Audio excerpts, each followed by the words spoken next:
SB19 pinangalan ng one of the best modern boy band group in the international music scene. Katulad na lang ng Big Bang, One Direction, Jonas Brothers, and BTS. Ito ay sa masusing pananaliksik ng isang famous na YouTuber na si Miss Muju na may almost 5 million subscribers all over the world. Imagine napasok ang SB19, the only Filipino boy band na napasali sa bilang top 20 sa listahan.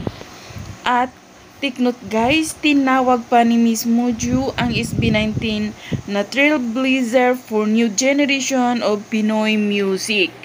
So talaga namang nakakabilib at nakaka-amaze ang SB19. Nakaka-proud na nakahanay na sila sa mga sikat na mga boy band group all over the world.